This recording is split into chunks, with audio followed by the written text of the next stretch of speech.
I love meeting gym owners, even online. And the conversation always starts with, how's your gym doing? And quite often I get back, well, pretty good, as if the person has to think about it and they're not actually sure. They're just telling me, how they feel in their gut. Today, I'm going to give you a way to actually answer that question. And even better, I'm going to tell you how to improve it. I'm Chris Cooper. This is Run a Profitable Gym. And today I'm going to help you audit your gym. I'm going to give you a report card and I'm going to walk through the 6 key metrics that we measure in TwoBrain, the only 6 metrics that you need to grow your gym. Then I'm going to help you establish where you are, what's a C grade with each metric, and I'm going to tell you how to get an A. Okay.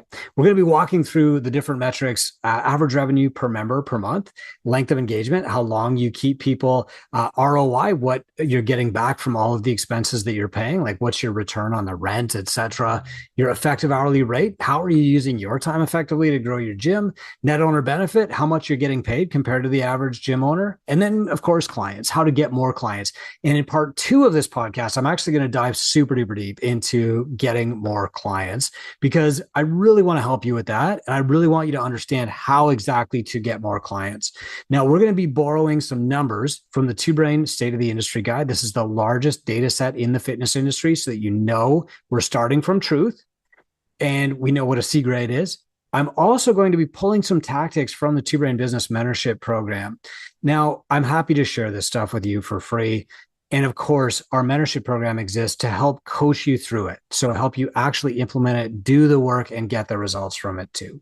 All right. So the first thing we want to do is we want to establish like how you're actually doing compared to the average, because we're all a bunch of islands out there. We're all alone. And so when we ask ourselves, like, how's my gym actually doing? We really have no idea. We're kind of guessing, right? Am I above average, below average? I'm doing better than I used to. I'm doing worse than I used to. But how is that really in comparison to everybody else? So we're going to start with ARM. This is average revenue per member per month. And this is a measure of your perceived value to your client. You're in the value exchange business and people pay you what they think you're worth. And so, we want to make sure that you're making a good income and charging the right amount and making the right amount per client. How much should you be making? Well, the average across 15,000 gyms, by the way, for large group gyms, so these would be boot camp type gyms, it would be CrossFit type gyms that are just selling mostly group classes, or the majority of their revenues coming from group classes. Their average ARM is $167.76 per member per month. Gyms that are running a small group type program, so 4 to 6 people working out together, their ARM is going to be higher. So that's $230.18 per month. And groups running one-on-one training, the average is $353.37 per month. Okay. Now, if you really want to see all these metrics laid out, you can look at our 2024 State of the Industry Guide. This is on page 19 of that guide. And the new metrics are coming out in our 2025 State of the Industry Guide. But I'm using these metrics because we want to start from truth. We don't want to start from like what the person down the street is telling you, what somebody in a Facebook group is telling you, what you think is true. We want to start from truth. So these are like what it takes to get a C. $167.76 if you're running a group training program like a CrossFit gym, $230.18 if you're running a small group gym, which could also be a CrossFit gym, but is more than likely like a semi-private type gym, $353.37 if you're running a one-on-one personal training studio. Okay, this is per member per month. Are you higher or lower than that? Now, we're going to talk about how to actually improve this because I want you to go from a C to an A. That's what it takes to make a great living in this industry. To improve your ARM, there are 3 things that you can do, and I'm going to share these things from easiest to hardest. So the first way to improve your ARM is just simply to offer an on-ramp program. Look, especially if you're running a group training gym, you need to onboard people properly. An on-ramp program doesn't just solve your ARM problem or improve your ARM at least. It also solves your retention problem because people aren't just getting thrown into a free trial class where they don't fit, they don't know what they're doing, they feel dumb, and they're worried they might throw up in front of people. Okay. Jumping into a large group class the first time, that was cool for you and me, the gym owner. It's not cool for most of our clients. And so an on-ramp program is amazing value for them because it onboards them to fitness without throwing them into too much too soon. It teaches them the movements so that they never feel lost or dumb in your class. And it improves retention because a slow onboarding means that they're gradually introduced to your program and the people in your gym. Okay. If you're running a small group training program, you should still have an on-ramp program. If you're doing one-on-one, the best way to increase your ARM is not going to be through an on-ramp. It's just adding other things to your basic program, like recommendations and automations. But for most people, you can improve your ARM right away by adding an on-ramp. The second thing that you want to do to improve your ARM is adding specialty programs just for people who want them. Now, years ago, when I would talk to people who were running bootcamp programs, kettlebell programs, CrossFit programs, whatever, they would sell this kind of like unlimited membership. And so on Tuesday, they would have their strength class. And on Thursday, they would have their cardio class. And on Saturdays, they would have weightlifting or something. And like they'd have kids in there too. And the problem was that they were coaching the different facets of fitness separately. And so people who didn't want that strength class really had no class to go to at 7 o'clock on a Thursday night. And they would say, like, why am I paying for this? I don't want it. Instead, what you should do is look at your clients, talk to them in the goal review session, look at their results because you're tracking their results anyway, and say, where are they weakest? And then run a specialty group, once a quarter for that. The other thing that you can do is test out additional revenue streams by running a one-time specialty group first. So for example, maybe you want to work more with people over 60 and you start a Legends program. Well, you're not just going to commit permanently to a specific time until you figure out what's best and whether this is even going to fly. And so you run a 6-week Legends program for the parents and friends of your parents of the people in your gym. And you see, like, can I fill this? Do people love it? Will it fill again? You do a bullet before a cannonball. The one that I like to do is a healthy habits or a golden habits challenge, which is a nutrition challenge lasting 30 days. And we do this once a quarter. We also have a Legends program that runs monthly, and we do that once a quarter. And then, the other program that we'll run is usually something that's sport specific. So, what sport is in its off season right now. And then we just have those 3 specialty programs and we repeat them over and over 4 times a year. Okay, so the first way to increase your ARM is to add on-ramp. The second way is to look at your clients and offer specialty groups. The third way is the hard one, and that is increase your pricing. Look, if you're running a group class program, I can almost guarantee that you're undercharging. You probably set your rate based on the wrong metrics, which is like what the dude down the street is charging or what you think you could afford or like, $5 cheaper than something else or what somebody on a message board said, okay, Facebook, whatever. You can probably stand to increase your rates. You can go up to 15% without much churn. Our data shows like 15% is kind of where you have to be a little bit more careful. And those revenue dollars fall straight to your bottom line. There's no other costs associated with it. If you add an on-ramp, that's really, really easy. You're going to have to pay a coach to deliver it eventually. If you add a specialty program, that's really, really easy, but you're going to have to pay another coach a percentage of that revenue. If you just increase your rates, which is hard, all that will drop straight to the bottom line. You can use it however you want. So those are 3 ways to increase your average revenue per member. The next metric I want to talk about is length of engagement. Look, if you're not keeping people for 2 years, you're not changing their lives. They are not developing the habits that will actually help them long term. Now, in a personal training gym, the length of engagement, how long the average person stays, is pretty long, generally over 3 years. People who sign up know what they're getting into. They know what the price is, and they stick around for a long time. If you have somebody in your gym who's been there 12 years, I can almost guarantee that you have a one-on-one relationship with them. Either they started in personal training, they started when you were tiny, or they've been doing personal training this whole time. I have clients who've been with me over a decade. They're all personal training clients, okay? But for group training, it's different. Now, the industry average is about 18 months in the US. That's enormous. And that's because we've been telling people, hey, you got to be working with smaller groups. You got to be coaching like 4 to 6 people or maybe up to like 7, and then it drops off. What's interesting is that when people start reducing the number of classes, because they get rid of the classes with 2 or 3 people in them, they get these groups of like 7 or 8 people, which is kind of peak retention level. So if you want to increase your length of engagement, keep people longer, actually change their lives, Then here's what you're going to do. The first thing that you're going to do is look at like what is the barrier to retention? What's flushing people out? So you want to break down when people are leaving. And if you don't know, if your gym membership software or whatever doesn't tell you, then build these things in order. First is add an on ramp. And again, on ramp is not a barrier to entry, it's a barrier to exit. By properly preparing people for the next step for them, be that group classes or one-on-one or small group, semi-private, whatever, you're setting them up for long-term success. Okay. You're not just like throwing them in with the wolves. And this might sound weird to you. If you've been pursuing fitness for a long time and then you opened up a gym, you can jump in and just try things, right? But that is not most people. You and I are not the same as our average client. Sorry. So the first thing to improve your leg is to add an on-ramp. If you've already got an on-ramp, the next step is to clearly map out the first 90 days of a client's journey in your gym. So you want to go day by day and you want to build these in phases. So at first, your job is just like get them in the gym, make them affirm their purchase, right? By giving them warm welcomes, by introducing them to people, by sending them texts, telling them what to do, what to wear, what to eat, how to stretch in between sessions, setting up automated texts, having an onboarding session where they meet you one-on-one. Introducing them to other people, right? Like affirm their purchase.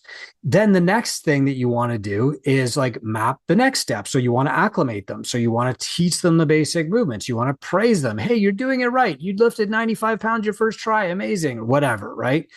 And then from there, you just keep building out the 90-day sequence. You take it day by day and you say, like, if I had the most nervous person in the world with no fitness experience, what would I say to them if they were my only client? What would I tell them that day? And you can, of course, build this out with your gym management software so that you're sending them automated text, or you're actually picking up the phone, or you're sending them an email, whatever that is. You should be talking to them every day. At the end of the 90 days, you want to meet up with them. And I'll give you a top tip here.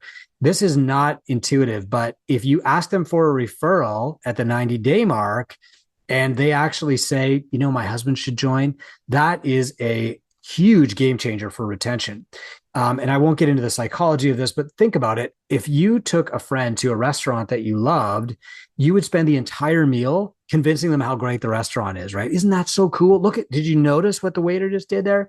You're invested in the success of the gym. And let's face it, if you really want to change a client's life, you got to change the lives of the people around them, or they are going to be fighting an uphill battle. So bringing in their peers is really like the best way to keep them long-term. Okay. So, the second thing that you can do is map out the client's first 90 days. The third thing that you can do is set up a goal review with them every 90 days for at least their first year and every 6 months after that. At this goal review, you have them come in, you measure their progress. Okay. You measure the thing that they care about, not the thing that you care about. If they are interested in like the level method, if you're using the level method, measure their progress there. If they're interested in getting stronger, measure their strength. If they're interested in losing weight, measure their body fat. Okay. Measure the thing that they care about. Then ask them, are you completely satisfied with your results? And if they say, yes, I am, then you say, we're so proud of you. Would you share your story with somebody who might need to hear it? Okay. Then you ask them for a referral. If they say, I'm happy with my results, but I'm not like super jacked about it, they're telling you they want to speed it up. And so you make a new prescription. Okay, if I were in your shoes, here's what I would do. And if they say, actually, I'm not really that happy with my results, they're giving you an opportunity to sell them again instead of just quitting and trying something else out on their own. And so at that point, you need to make a new prescription. Okay, if I was looking to do something differently than what you're currently doing, here's what I would recommend. Usually this only happens if you were shy about making the right prescription in the first place. Maybe you thought, that person can't afford personal training or nutrition coaching or whatever, and you recommended group training or like your budget option for them when that's not really what they needed. And now they're not getting the results that they should have. Now's your big opportunity and like the last chance to get over your internal BS, tell them what they actually need and get them on the right program. That's how you improve length of engagement. Add an on-ramp, map out the first 90 days, set up goal reviews every 3 months for the first year and every 6 months after that. Next, the next metric is ROI. So every purchase that you make, like this is my gym, by the way, behind me, every purchase that you make for a reason. you are making an investment in that purchase. When I bought this rig that you see here over my shoulder, I was making an investment by buying the rig so that I could train people and I would get a return on that investment forever. When I rented this space first, 6,500 square feet, I did that with the knowledge that I needed about 6,000 square feet to run a big group class, to run one program in one wing and a personal training program in the other wing of the building, and have a good sales office and a nice lobby. Okay. I knew exactly what I wanted before I found this space. But every dollar that you spend that doesn't go to you or to taxes is an investment. And that includes your staff. Your staff are the biggest investment that you will make. Okay. So how do we improve our return on investment? Well, first, your staff expenses average across the industry is about 33% of your gross revenue. So every dollar that comes in, 33 cents goes out to your staff. Your fixed expenses is about 47% of your gross revenue. Okay. Now, if you're looking at the State of the Industry Guide from 2024, this is on page 30. I break it all down. Yes, 47 and 33 add up to 80%. That means that for most gyms, 8/10 of every dollar, 80 cents of every dollar that comes into your gym goes right back out again. That goes out to your staff. It goes out to your landlord. It goes out to the internet company. It goes out to the bank that's holding your lease on your equipment or your loan on your equipment, right? That means that gyms are not that profitable yet. But one of the fastest ways to get more profitable is to get a better return on your expenses. So are you higher or lower than that? Are you paying your staff more than 33% of your gross revenue? Are you paying the landlord, and your bills more than 47% of your gross revenue? If you are, then you're getting less than a C. If you're at 33% for your staff and 47% for your landlord, you're getting a C. Let's improve that. So the first thing you want to do is don't make any cuts. The first thing you want to do is pull out your P&L or your bank statement, wherever you have a list of all the money that's going out every month. You're going to just take a highlighter, okay, like this, and you say, where's that going out? Okay. This is called an expense audit. And again, we're not making any cuts yet. All we're trying to do is to get a better return on our investments. So the first thing you do is you say okay, well, this expense went to the bookkeeper. This expense went to, the tax person or whatever. This expense went to the landlord. All you got to do is break them down first. Then you're going to look at each one and say, how can I get a better return? Before you cut anything, you try to improve the return you get on that investment. There's a reason you signed up with that bookkeeper. There's a reason you're using that gym management software. Let's try to get back to that reason first. So let's say it's your bookkeeper. You call them up and you say, hey, I'm just going through my expenses here. How can I get a better return on the time that we spend together? Now, this isn't offensive, right? You're actually giving them the opportunity to sell you on their service, just like we did with that goal review earlier. You're helping them. So the bookkeeper might say, well, Chris, if you gave me just all your receipts every month, I could get your books done a little bit faster. Don't worry, I can include that in the fee. Okay. And then you can do the exact same thing with your software. Hey, how can I get a better return on my investment? Now, this doesn't mean that you're going to necessarily save money. They might actually tell you, hey, Chris, you're paying for Zen Planner, you're paying for Beyond the Whiteboard, you're paying for GLM all separately. If you put all this together into Kilo, then you would save about $300 a month. Boom. Guess where that $300 goes? Straight to me, straight to the bottom line, right? This is the beautiful part about combining expenses or getting a better ROI is it's immediately profitable. It makes you more profitable right away. So the first thing we're going to do is this expense audit. We're going to try and get a better ROI. The second thing that we're going to do is we're actually going to cut some stuff. We're going to say do I need that? Now, look, we've all been brought up probably in a household where you got to scrimp and save and you want to bootstrap everything. You want to pay off debt quickly. But here's the thing. This can actually put a chokehold on you, right? It can choke you out. It can starve you by cutting off your cash flow. There was a time back early, 2007, when I was being as aggressive as I could, paying off my shareholder loan. And I was paying my staff the top level that I possibly could. And also I was letting my clients pay at the end of the month instead of paying in advance. That was crazy. And I was just running out of cash. Even though my clients owed me like $12,000, I wasn't paying my bills. And so I called the bank and I said, like, what can I do here? And they said, oh, let's just consolidate a couple of your loans, stretch the payments out over 5 years instead of three, bring down your monthly payments, protect your cash flow while you're fixing this other stuff. So, yes, I refinanced things, but I kept the loans open so that after I got some breathing room and got my feet back under me, I could actually speed up, and I paid off my loans way faster than I would have. But it also saved me mentally because I was no longer worried about, like, am I going to be able to pay my staff this week? I bought that mental bandwidth. So the second step that you want to do is actually cut things and fix your cash flow problem by extending your loan out if you need to while you're fixing the big things. Okay. The third thing that you can do is you can cut some of your expenses by renting them to somebody else. So subleasing your space is the perfect example here. A lot of people, they get into this and they rent more space than they need, thinking that they're going to grow into it, right? Or they buy more equipment than they need, thinking that, like, this is going to give me a competitive edge. It's not. And you quickly realize that when all of your money comes in and goes right back out to the landlord again.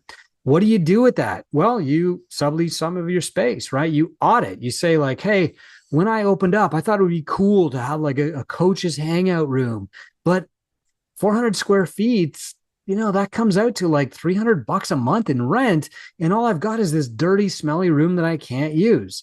What if I rented that out to a massage therapist and just charged them rent? Like, I'm not going to hire the massage therapist and worry about running their business. I'm just going to lease that out. Or what if I converted this unused space into personal training so that I could, start selling that personal training space? Or what if I took that coach's locker room that's just trashed all the time and I turned that into a nice sales office? That's how I can get a better ROI on my expenses. So the first thing that you do is you do an expense audit. You ask your providers, how can I get a better ROI on your product? Easy. Most of them will just tell you. If they get offended, they're probably being defensive for a reason. You should switch. Second, what can you cut? Third, what can you offboard to somebody else or change to get a better return on your investment? Okay. Next, effective hourly rate. Look, I want you to earn more than your coaches. I mean, you took this financial risk, right? Everything's on the line for you. You're the one that the bank is going to come to if you're not paying your loan. But here's the thing. The average owner in a group training gym worldwide is only making $25 an hour. That's less than the average coach is. The owner is making less than their coach, right? Top gyms are making about $46 an hour. That's great. But let's just break this number down here. If you're making about $25 an hour from your gym as the owner, you would make more money getting a job coaching somewhere else. What that means is that you're focusing too much on low value roles. You're focused way too much on coaching or cleaning or doing admin, and you're not focused enough on the CEO roles. Okay, so here's how to change that. First, if you're making less than $25 an hour from your gym, and you just got to do a quick calculation here, count up the hours you spent in your gym and divide that by how much you made from your gym last month. If that works out to less than $25 an hour, you got to make a quick change. All right. The first thing that you do is you make an appointment with the CEO. That's you. So every day you're going to block 1 hour off where you work on something that's going to grow the gym. Look, most gym owners are super busy. They tell me they don't have any more time in the day, but when they make this appointment with themselves, suddenly they've got time to do this work. The real reason that you're not spending an hour a day growing your gym is probably because you don't know what to do. And so you backfill all of your time with busy work instead of doing what actually counts, will actually make you more money, will grow your gym, will get you more clients and boost up your effective hourly rate. So the first thing you do is you book this thing that we call the golden hour, an appointment with the CEO every day, 1 hour to do whatever it takes to grow your business. You're focused on marketing or sales in that hour, and that is about it. I wrote a whole book about this called The Golden Hour, describing this strategy. But the number one thing that our gyms do to grow is they focus. They spend 1 hour a day growing their gym, usually before they do anything else. For me, that is, I come down into my office, I sit down, I start the timer, and for 1 hour, I work on marketing. I don't open my email. I don't open my social media. I don't let myself get distracted. I do one thing to grow my gym before I do anything else. That is the easiest thing that you can do. It's the simplest anyway. The second thing that you can do to grow your EHR is to buy back your time. So what this probably means is that if you really are that busy and you're getting to your gym at, 5 a.m. like I was and staying till 9:30 at night like I was, and you're trying to just cram stuff in the gym, you got to buy back your time. So you make it an investment where you can get the most leverage. So for me, this was at first, and we're going back to 2009 now, hiring a cleaner. So the cleaner, his name was Sean. He would come in at 9 at night. He would get paid about $14 an hour back then. And while he was mopping, I would do marketing. I would write an email to my list about personal training. I would send an offer out to people. Back then, it was too early for Facebook. So most of my marketing was email, but I would put something on the site. Click here to buy now. I would make up my sales binder, that kind of thing, like high value CEO stuff. Then I realized, well, this is working. I'm paying Sean like $14 an hour. The marketing is bringing me, $400 or $500 a week. Awesome. I should do this more. So the next thing I do is I hire the next biggest point of leverage, right? I hired somebody to run the 6 a.m. group. And when she came in, I would be in the gym and I would be doing more marketing or sales or booking no sweat intros or making my sales binder or refining my pitch. Even role playing was making me more money than coaching that group was. And so you just climb this ladder from low value roles to slightly more expensive roles. Every time you do that, you buy back your time and you give yourself a promotion and work on higher value roles that make you more money. So the first thing that you can do, obviously, to improve your EHR is, just spend more time in a focused state. The second thing that you can do is buy back your time. And the third thing that you can do is actually cut down the amount of time that you're spending in the gym. Look, I know you have to do a 2-hour workout every day. You have to be there at 5. You have to look over the shoulder of your staff. You need to spend less time there. And that means you need to book some time off. You need to systemize everything that you're doing so that when you're not there, people are doing it exactly the way that you want it done. You need to evaluate your staff and give them feedback. There's a lot there, but the reality here is that if your coaches are making more than you, your gym is not going to survive. You need to be doing CEO work, and EHR is a big red flag that somebody is not doing the work to grow their gym if they're doing everything else. If you're cleaning, you're not growing your gym. If you're coaching, you're not growing your gym.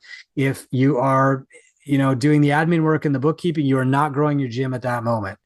Let a mentor tell you how to grow your gym. But the reality here is you need to be focused on that metric because it tells you how you're doing as a CEO.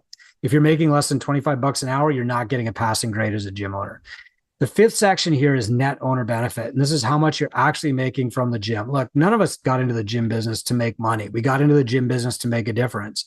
But what will end your career is starvation. If you're not making money, you can't sustain your gym. There are thousands, tens of thousands of failed gym owners just in CrossFit alone, but also in boot camps, in various franchises. And they'll tell you that they quit the industry because they got burned out or they got stressed or there's too much competition or some other BS. The bottom line is that there wasn't enough money. If there was more money, they wouldn't have been as stressed. If there was more money, they would have hired the help to take a vacation. If there was more money, they wouldn't have worried about the competition, right? Money is the thing that drives you out of business. And that money is not how much revenue your gym is making. It's how much you take home. Eventually, you can't just be a martyr for your gym. Eventually, your wife and kids are going to look at you and be like, how are we paying the mortgage this month? Why can't we afford the good groceries? How come I'm going back to school in the dirty old shoes that I wore all summer? The reason that I know this is those things all happened to me. And I finally had to get my head right about money and realize that I wasn't a volunteer. I wasn't running a nonprofit, and I needed to pay my family for this massive risk that they were taking with me. So here's the median. If you're running a group training gym, a boot camp, a CrossFit, a kickboxing group class, whatever, right?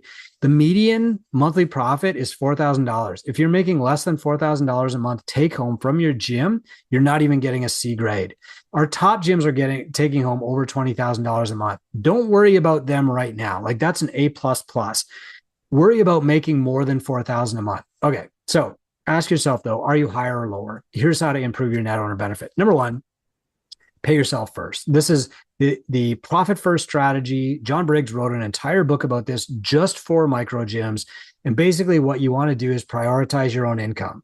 This is so easy. All you've got to do in this age of automation is set yourself a month or a weekly paycheck that comes out of the business account and goes into your personal account. Now, depending on where you live in the world, you might be paying a different amount of taxes for commercially or personally, right? But if you're in the States, you're paying less personally in almost every state in your personal income taxes. You want to get the money out of your business and into your personal account as much as you can so that you're not just giving the difference to the government, because that's how taxation works, right?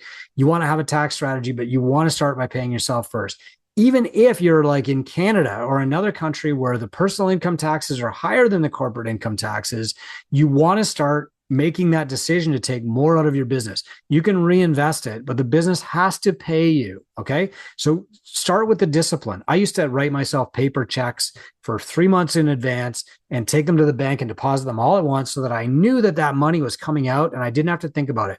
If you pay yourself with what's left over, there will never be money to pay yourself. If you pay yourself first, you will always find a way to pay all of your other bills. Okay.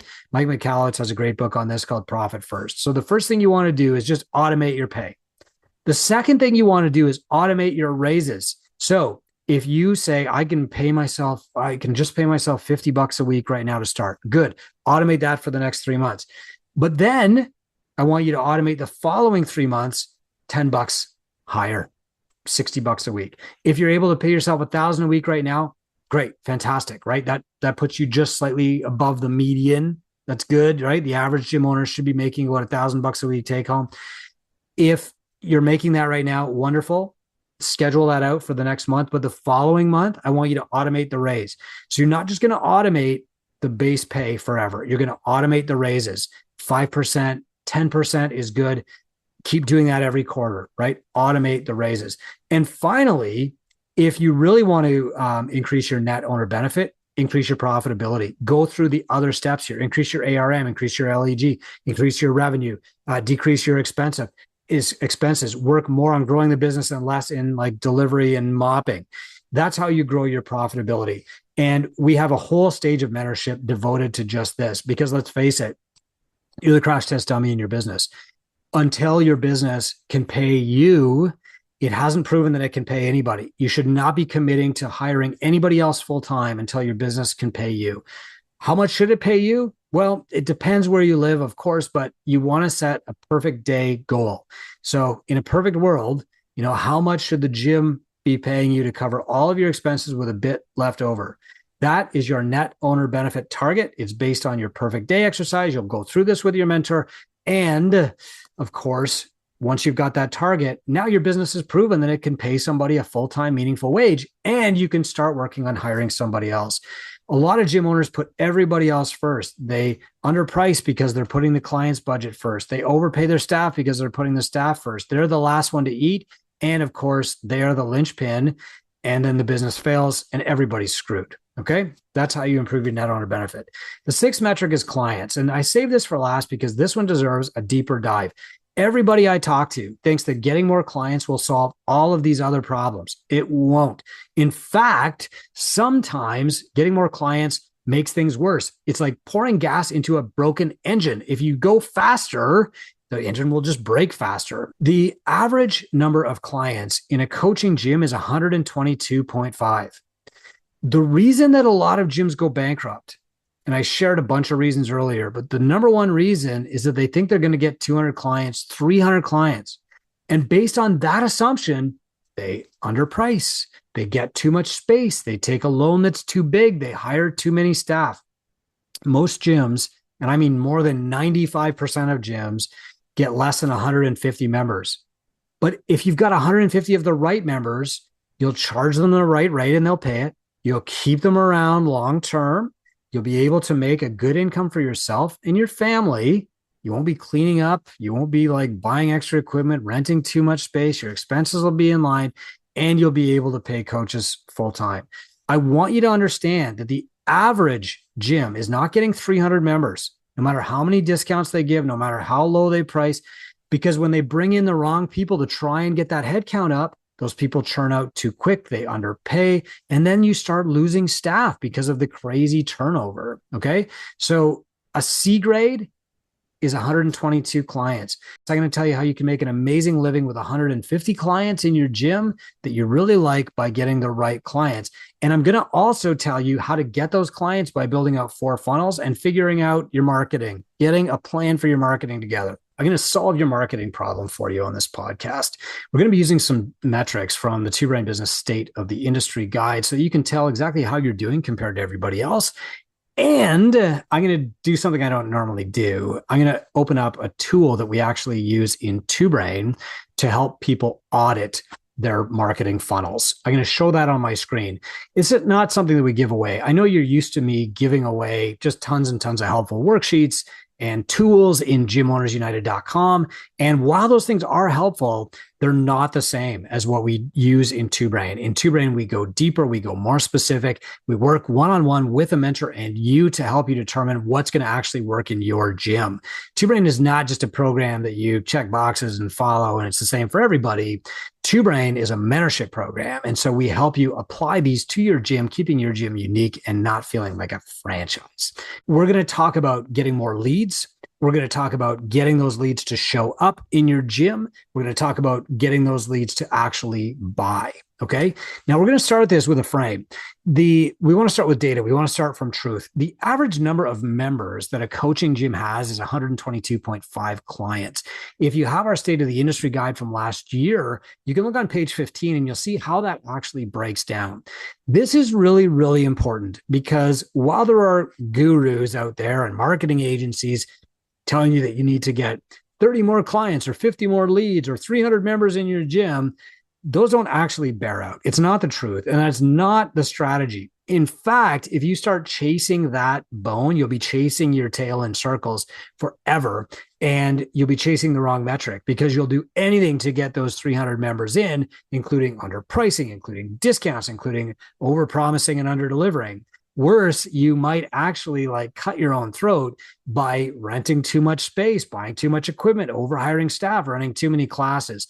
Start from the assumption that you're going to have 120 to 150 really good members paying you the right rate, staying at least 2 years, and you will build a solid foundation on that. Okay. So let's audit your funnels from top to bottom. First, we want to talk about what marketing funnels are. Marketing funnels are the path from where somebody notices your business, your brand, or they find you, to inquiring, becoming interested, having a conversation with you, to showing up, to talking to you about it, to actually signing up. That's what a funnel looks like. And there are more people up here than at the bottom because at different stages of your funnel, you lose people. And that's what we're going to try to help you prevent as much as we possibly can. So as promised, this is a sheet that we use inside Two Brain called the Fix Your Funnel Worksheet. And this is something that a mentor will go through with you one-on-one when you're in our mentorship program. So if you get lost here at any point, or you're not really sure what I'm talking about, or what is content, Coop, don't worry about it. Your mentor is going to work with you one-on-one through this when you're inside the Two Brain program.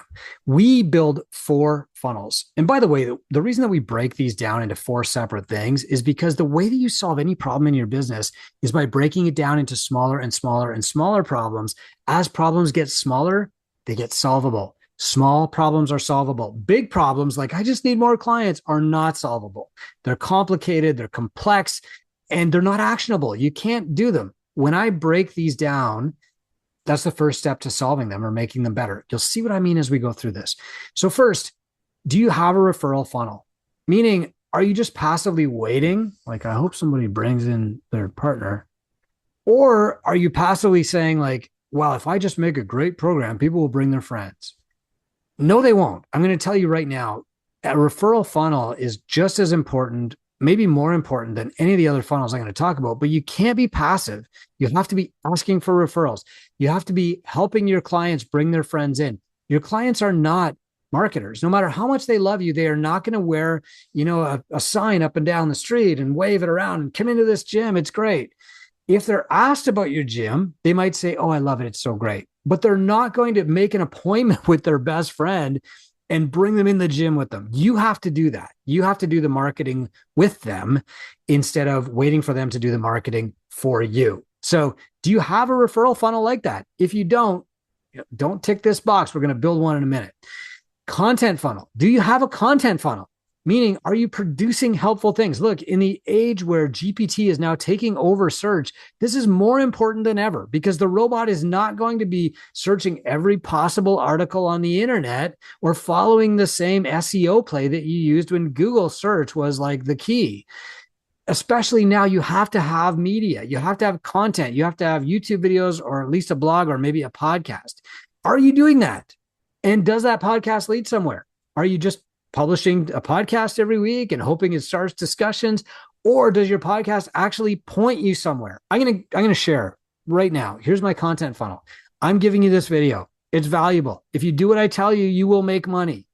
And then I want you to go to gymownersunited.com. That is our free group. There are 11,000 gym owners in that group. You will get more value by going to that group and you can chat with us about it.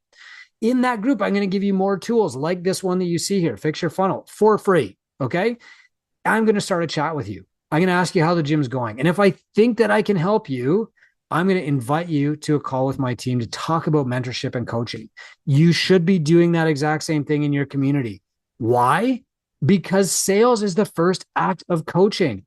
You cannot wait for people to just come into your gym. You have to give them some useful information. You have to give them free knowledge and sell a coaching program at the end of that, because honestly, everybody needs coaching. You need coaching in your business. I need coaching in my fitness. I also have business coaches. I have fitness coaches. I have nutrition coaches. You and I know this. Coaching is the shortcut to a better, healthier life. It speeds up the process. It gets us through the pain with less pain. It cuts through the clutter and gets us the result that we want, right? You sell coaching. I sell coaching. We need to start with content. And I've been telling people this since the dawn of time. CrossFit was a content company. If you're a CrossFit gym, you need to be making content. If you're not a CrossFit gym, you have an enormous opportunity because nobody else is making content in your town. The bots are out there looking for content. Your clients are out there using ChatGPT and different bots to find you. If you are publishing content right now, you will have a massive head start over everybody else. Are you doing that? Yes or no? Check it off the list. Third, social media funnel. A lot of people post to social media sporadically and the funnel doesn't lead anywhere. Your social media funnel should pull people off of social media and into your waiting arms. So what you need to be doing, and I'll go through this point by point, don't worry. Your social media funnel has to pull people somewhere. It has to get them from Instagram, from TikTok, from Facebook, from LinkedIn, wherever you're posting, and get them onto your website. And then your website has to get them from your website into your chair, right? Butts in seats. And then your chair has to get them into your gym. Is your funnel doing that? Or are you just posting random stuff? Are you posting at all? Are you posting 10 times a week? If you're not, you don't have much of a social media funnel. Do you have a call to action at least on every third post? If you don't have a social media funnel. You have a social media presence. You have a platform, but it's not pulling you anywhere. Think about the number one influencer you follow, right? What is Taylor Swift doing? Posting about, hey, your gym teacher and your English teacher are getting married. She's pulling you somewhere. She's pulling you to buy the next album. She's pulling you to buy the next concert, the next thing that she's selling eventually, right? But she's not just being passive about that. You can't afford to be passive, and you can't afford to wait until you have millions of fans like Taylor Swift does. And finally, the paid ads funnel. Are you actually paying these platforms to get in front of their clients? When a platform is new, they want content, but eventually they want advertising dollars. And your clients are the product of that platform. The platform, Facebook, TikTok, Instagram, whoever, is putting all your potential clients in one spot and then saying, okay, if you give me money, I'll let you talk to them. That sounds like a good deal to me. The reason that most people aren't using paid ads effectively is that they're scared of it. They're like, oh no, $5 a day, I might waste this if I'm bad at it. And it's true. But the reality is that all of the other gyms on your block are saying the exact same thing. The reason that some gyms get enormous value from Facebook ads is not because of the algorithm. It's not because of where they live. It's not something random. It's because they're good at it, right? The reason that some people get more results from their workouts than other people is because they're better at it. It's not the magic of the workout, really. It's not the programming. It's their execution. And so we want you to be good at the paid ads funnel. I run my ads at a budget of like $3 a day. And that's more than enough for me because my ads are good. I've learned how to do that through mentorship. Then I just, gave it to somebody else to run after I was good at it. And now that's all I have to do. Paid ads don't require millions and millions of dollars. They require you to be good at them. Are you running paid ads? Yes or no? If you're not, hey, that's okay. We're going to build that out next. Now, what I hope here is that I haven't made you feel bad or overwhelmed or stressed out or like, oh, I'm not doing any of this. All I want to do is make you understand that marketing is not a passive pursuit. If you own a business, whether that's a gym or something else, you need to be good at marketing. And if you own a gym business, you are in one of the hardest businesses there is. The porta potty business is easier than the gym business. It's not as fun, not as good, but it's easier. And if you want to be successful in the gym business, you have to be good at marketing. So let's talk about how are your funnels working? So let's say that, you just heard what I said. Okay, yeah, I've got 4 funnels, Coop. We're good. We're good. Check, check, check. Let's go. Move on. Now let's audit those funnels. How well are they working? So first off, are you measuring your set rate? Like how many people are booking appointments with you? Then you want to measure the show rate. How many of those people will actually show up? You and I, when we make an appointment, we show up, right? Or we feel horrible if we don't. We call in advance. That's not everybody, not anymore. And the fastest growing segment in micro gyms is the under 21s. I hate to say it, they're the most likely to ghost you. Are you measuring your show rate? Because if you measure it, there are ways to improve it, but we need to know where you're starting from. And third, hey, are you measuring your close rate? How many people actually show up, right? So what we want to see here is like, just like in the last podcast, are you getting an A, a B, a C, or an F at your marketing? So look, if you're measuring your set rate and 62% of people who go to your website are booking an appointment, amazing. That's an A. If 30% of the people who hit your website are booking an appointment, okay, that's a C. And if less than 30% are booking an appointment, that's a fail. If you don't know how to tell this, it's an automatic fail. If your website won't give you these numbers clearly, it's a fail. You need to fix your website. Okay. Your website has one job. It's not to, project your art. It's not to show you off or tell your coaches bios. It's to get butts in seats. It's to get people from your other funnels into a no sweat intro, period. It's to get people who land on your website to book a no sweat intro. That's its sole job. Okay. It's got one job and that is it. From there, how many people actually show up? Like if 80% of the people who book an appointment in this day and age, that's good. That's an A. If, 2/3 to 80% show up, okay, that's a C. You're average. If less than 66% of the people who book a no sweat intro actually show up, that's a fail. You need to work on lead nurture. That's what lead nurture is. It's getting butts to actually sit in the seats. And finally, your close rate. If you're closing at 80% or higher, that's an A. Congratulations, right? If you're like, I'm at 100% close rate, I guarantee you're not doing enough marketing, but 80% is great. Some of the leads are going to be cold, right? Don't let that scare you. If you're like, well, I want to maintain my 100% close rate, so I'm only going to work with referrals, you need to be doing more stuff. There's a balance here. If 66 to 80% of the people who show up actually buy, that's a C. You need to be working on your sales. Sales is the first act of coaching. You don't need to feel slimy. You're not tricking people. It's not bait and switch, but you need to get better at it. And if less than 2/3 of the people who come in and sit down are not signing up, or if less than 2/3 are signing up, you need to fix your closing, right? Probably what's happening is this.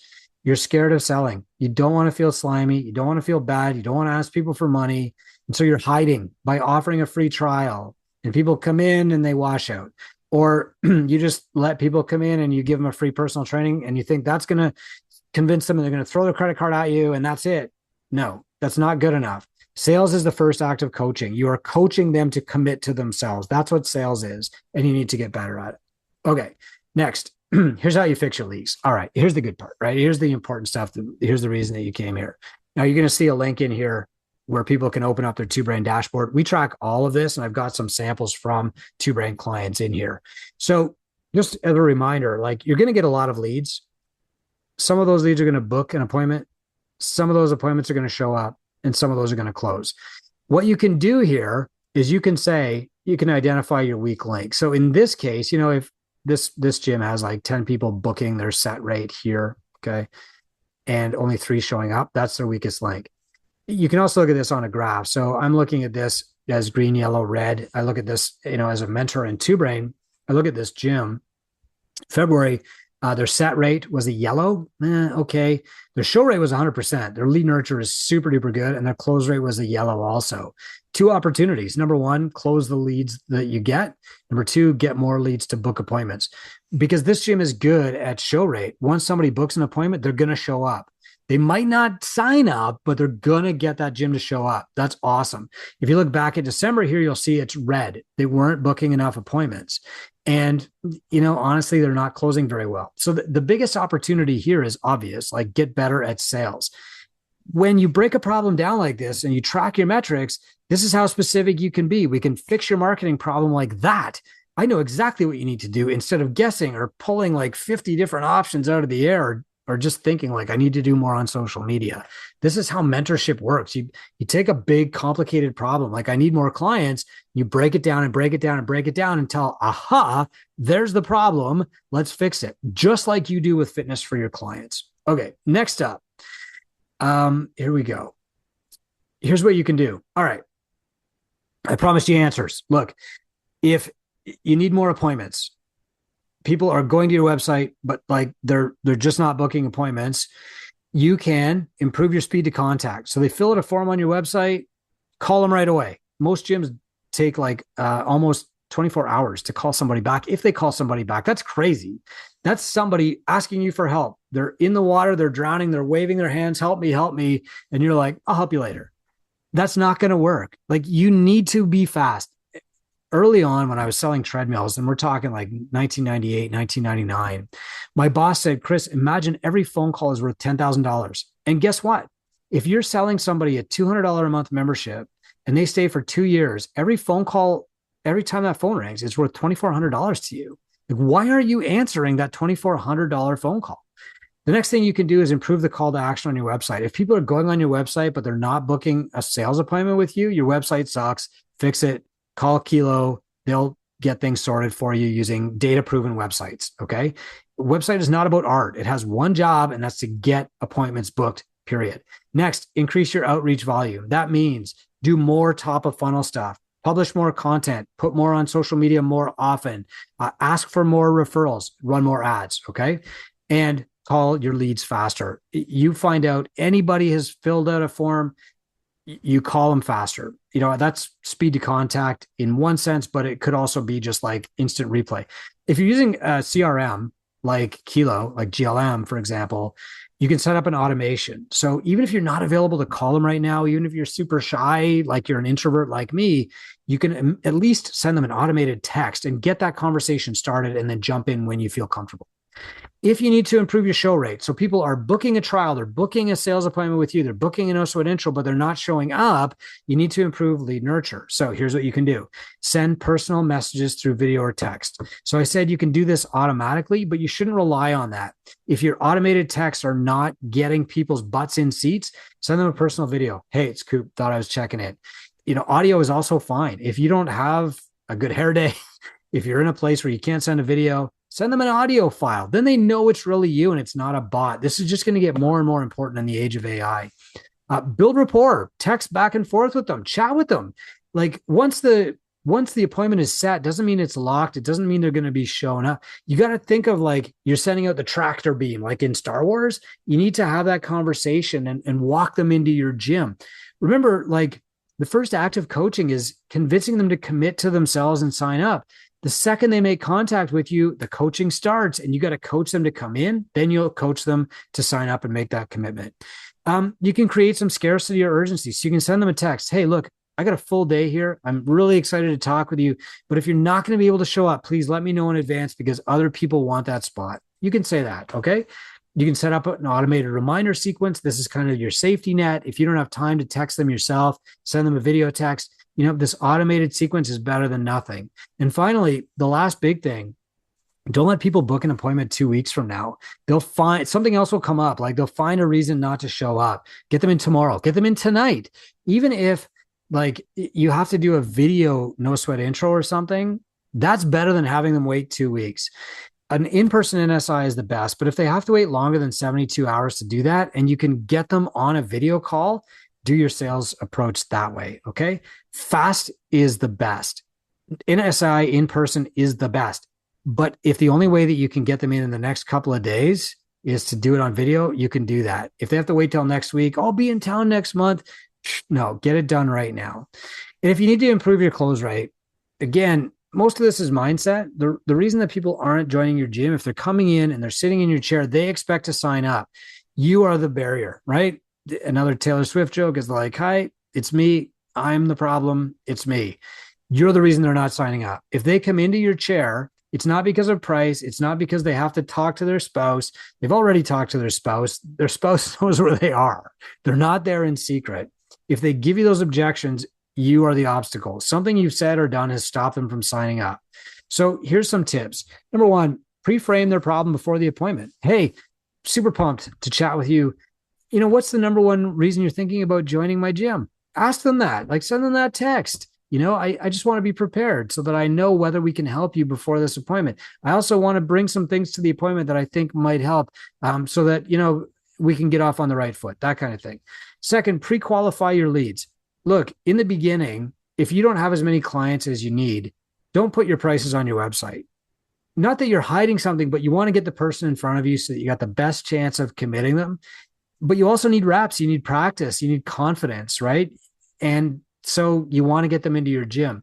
If you've got as many clients as you need and your gym's doing well, by all means, put your prices on your website. I do, because it's like, hey, if price is going to be an obstacle here, let's just get that out of the way first. Now, I've got a lot of gym owners who come to me and say, people aren't signing up. I've got the prices on my website. I don't want to talk to them unless they're ready to commit. Nobody's ready to commit until you talk to them. So until you have as many clients as you want, don't put your prices on your website. Build rapport, right? Have a conversation. I mean, one of my stories that I tell all the time, this guy came in, his name was Jim.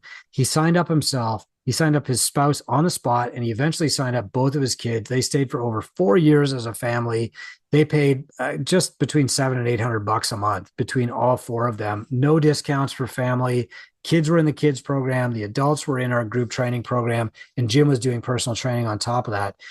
How did you sell that guy? How did you find this guy? The guy was not a high earning person. He was a conservation officer. And how did I sell him? I had a conversation with him. I was like, Jim, when you're on a stakeout for illegal moose hunting, like, what do you do? And he's like, I read fiction. And I'm like, amazing. Who's your top 3 fiction authors? And he named some. I wrote them down. I'm like, hey man, I read a lot of fiction too. Have you ever read Ken Follett? Have you ever read James Lee Burke? No and no. Dude, I'm going to ship you some of these books right now. I opened up Amazon right in front of him and shipped him books. And then I said, okay, well, hey, man, back to fitness. I know we've only got a half an hour here. Here's what I think you should do. He said, sign me up. This was great. I was worried it was going to be a sales pitch. That's the kind of rapport that you can establish with confidence only after you've done this a lot of times and you've built up the confidence. And honestly, you don't need the money, right? If you do need the money, you need reps, you need practice to get to the confidence. Clarify their problem. Hey, here's the thing you're trying to solve. Don't try to sell them on CrossFit. Don't try to sell them on kettlebells or boot camp or technique or your class schedule or who else is there or your culture, your community. Sell them on solving their problem. That's all they care about. All those other things are things that they will appreciate later, but not up front. Nobody is Googling, gym with greatest culture and best community near me. No, they're Googling, how do I lose weight? They're Googling, how do I solve this stiffness? They're Googling, like, how do I get fit when I'm on the road on stakeouts 5 days a week? That's what they're looking for. And once they're in your chair, clarify their problem and tell them how you're going to solve it. Okay. Clearly tell them how you'll help. Hey, look, here's how this is going to work. If you really want to lose 30 pounds, you're going to need a couple things. You're going to need a nutrition plan. You're going to need consistent workouts. And let's face it, you're going to need me to check in with you probably 6 days a week. You're also going to need to be able to text me. That is our, top tier program. And, explain that to them. Create conviction and then ask them to sign up. Like, be clear. Look, you're not there to waste their time. You're not there to waste your time. Nobody likes it when you're bouncing around, dancing around, beating around the bush. Stop wasting their time. Get to the point. Hey, would you like to start on Friday? I've got an opening. That's it, right? Now, if you're the kind that could never ask the girl to the dance, Okay, you need some reps. You can practice on your dog, on your spouse. We've got GPTs that you can practice on in TwoBrain. You can practice with your mentor. You can come to our office hours and you can role play this with a sales coach. You can practice this with other gym owners, with your peers. Do that. Get good before you practice on a live client, because if they leave, there's $2,400 walking out the door. All right. Now, get more leads into your funnel. Once you're good at sales, once you're good at lead nurture, once you're good at converting people from your website into booking appointments, let's go. Let's add rocket fuel to the fire. Let's get more leads in. Here's what you can do. If you want to jack up your referral funnel, you want to get more leads, you can book more goal reviews, because that's where you ask people for a referral. You don't just say, do you know anybody who might like my gym? You get to know the client and you say, what will it take to get your husband Jim in here? How can we bring your spouse Linda into the gym? Do you think that your coworker would like this? Okay. You be specific. Then you do the marketing with them. Hey, let's call Linda right now and invite her in. Let's book an appointment. Let's bring Jeff in. Okay. Hey, let's book a time when I can come in and talk to your staff about posture while they're sitting at their desk. Okay. You can run a quarterly bring a friend event. This is really, really simple. But if you just run a bring a friend event, bring your friend for free every Saturday, they won't do it. It will lose its impact. You can do a bring a friend event. We teach you how to set this up properly in TwoBrain so that you're actually getting NSIs from it instead of just running groups for free, for nothing. You can take coffee to your neighbors. You can start building up that sticky referral web in your neighborhood, and you can book workplace seminars. We teach you how to do this stuff in TwoBrain. If you want to get more leads from your content funnel, you can create a task list to keep you on track. Okay. You can give people valuable things. You can publish better content, right? If you're just like ranting into an iPhone once a week, that's better than nothing, but it's probably not enough to get a lot of leads. You can diversify your platforms, publish on YouTube, take the audio, put that on your podcast, take the transcript, publish it on your blog. Do not try to do this on day one. But if you've already got one of those things working, you can duplicate it into other realms and then build a container. Look, people are not listening to your podcast and then booking a call or buying from your website. They need to get on your email list. They need to have a conversation. They need to get in your free public Facebook group, whatever that container is. You need to go from a monologue to a dialogue to a sales pitch. Your social funnel. Hey, look, when you get on social media, make your post and get off social media, in and out quickly. Post more often. Reels are the best, but if you can't do reels, I suck at reels, do pictures. If you can't do pictures, do text. Okay. I use text a lot. Make sure that every fourth post has a call to action. So a jab is like, look at this interesting thing. Look at this post. Look at this milestone. Join my gym. Jab, jab, jab, right hook. Call to action on every fourth post at minimum. And finally, do a monthly 5130 post. Ask, hey, I'm looking for 5 people who have this one goal in common and want to work on that for the next 30 days with me. That's a 5130 post. Make that every month. If you need to do a paid ads funnel, you can get more leads by refreshing your creative. Look at what all your competitors are doing and copy them. There's no harm in this. You're not an artist, right? Steal. Use your mentor in TwoBrain to help you refresh your creative. Test an alternate offer. You should be running 3 things at once. Here's how this works. You run 3 ads at once. Okay. This is a science experiment. It's not art. You run them for 30 days. Let the algorithm do its thing. After 30 days, you pick the one that's doing the best and you throw the other 2 in the garbage. You just keep running that one ad. Now, look, Meta platforms especially has an AI that just does this for you now. All you got to do is get set up. We actually set up your initial ads in Facebook and Instagram for you in TwoBrain. You don't even have to learn it and apply it anymore like we used to do 5 years ago. Now we actually set them up for you. We set up the AI in Meta, and Meta just keeps making it better and better based on who responds. Ads have never been easier than they are right now. They've never been more effective, and we can get this all set up for you. All right. Look, I'm going to give you a little challenge before I sign off. I want you to pick one funnel, one level in one funnel. Book an appointment with yourself. Block off 1 hour tomorrow to improve that one thing. Ask for more referrals, book more goal reviews, whatever that is. Okay.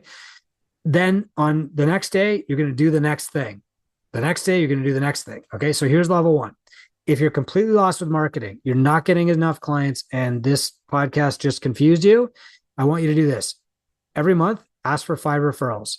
Every month, post 5 big pieces of content. Every week, post 5 pieces on social media. And every day, spend $5 on paid ads. That's level 1. That's enough to get you to a C grade in marketing. Level 2, Every month, ask for 10 referrals. Every month, post 10 big pieces of content, blog, podcast, YouTube. Every week, post 10 pieces of social media content, and every day spend $10 on paid ads. Level 3, every month, ask for 15 referrals. Every month, post 15 big pieces of content. Every week, post 15 pieces of social media content, including 5 reels or stories. And every day, spend $15 on paid ads. That's how you go from an F to a C to a B to an A in marketing. It's not complicated. It's not easy, but it is simple. And if you follow these steps, you will just solve your marketing problems. And so next time I talk to you on Facebook or through an email and I say, how's your gym going? You should be able to say, well, it's not as good as I like. Here's what I'm working on. Or Coop, it's not as good as I like. What should I do? And I should be able to give you something like this and say, do exactly this, because that's what a mentor does. When you're in our mentorship program, you're on a call one-on-one with a mentor who's working on your gym, not just following the recipe for every gym, working on your gym and telling you, here is exactly what you need to do. You'll spend a lot of your call going from a big complicated problem down to, here is a fixable thing that you can do. Here's the step you need to take right now. Here's the tool you need to do. You can do it. Call me tomorrow. You can do it. Call me next week. Tell me when it's done and we'll do the next thing. Brick by brick, you can build a marketing machine for yourself, but you've got to start from truth and you've got to break the problem down into actionable steps. I'm Chris Cooper. This is what I do for a living. I take big, complicated problems and I break them down into steps. Good mentors do that. If you're in a group coaching program, you're probably not doing that, or you're probably left to try and figure it out for yourself. The first few times you do this, you need the help of a mentor. You can book a call with my team below, and we'll see if we can get you set up in our program.